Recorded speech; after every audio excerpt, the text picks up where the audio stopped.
Let me ask you something. Have you ever stopped to think about the unsung heroes of Disney's greatest stories? The ones who didn't wear capes, didn't have their own movies, but were somehow always there when the hero needed them most?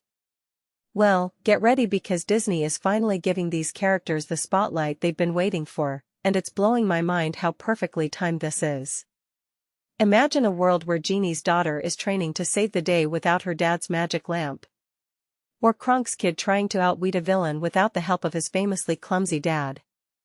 This isn't just a movie, it's a cultural shift. And personally, I think it's about time.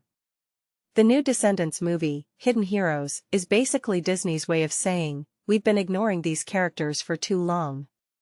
Let's be real, Genie, Yzma, Lumiere, and the rest of the sidekicks have been stuck in the background for decades.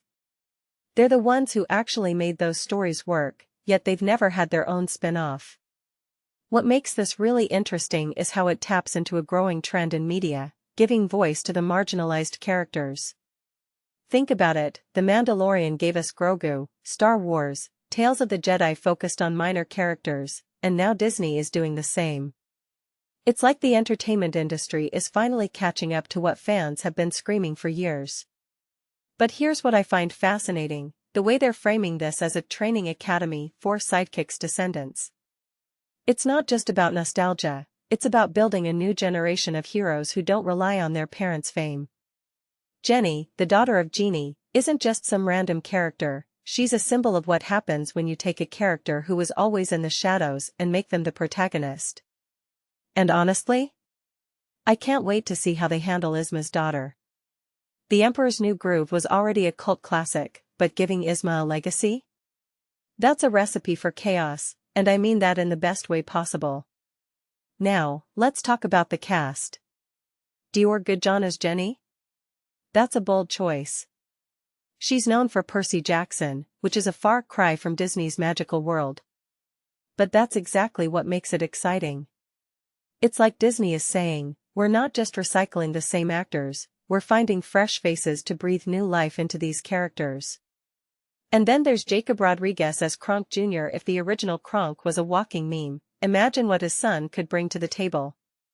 I'm already picturing a scene where he's trying to cook something and accidentally turns the entire academy into a giant meatloaf.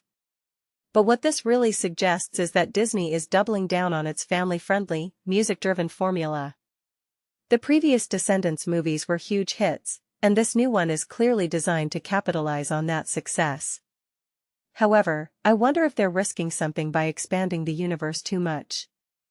There's a fine line between creating a cohesive world and turning it into a chaotic mess of interconnected stories.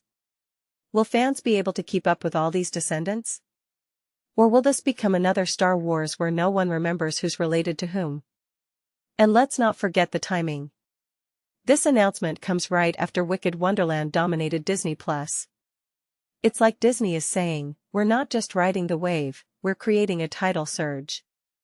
But here's the thing, the real test isn't just whether the movie is good, it's whether it can stand on its own without relying on the nostalgia of the original characters. If Hidden Heroes fails, it won't be because of the cast or the director, it'll be because the story doesn't feel earned. The sidekicks have always been the unsung heroes, but now they need to prove they're more than just background characters. So, what does this mean for the future of Disney's storytelling? It means we're entering an era where every character, no matter how small, could get their moment in the sun. And if that's the case, I'm here for it. But I'll be honest, I'm also a little nervous. Because if Disney can make a movie about the descendants of sidekicks, what's next? The descendants of the villain's pets? The descendants of the guy who invented the teapot in Beauty and the Beast? The possibilities are endless, and that's both thrilling and terrifying. One thing's for sure, this isn't just a movie. It's a statement.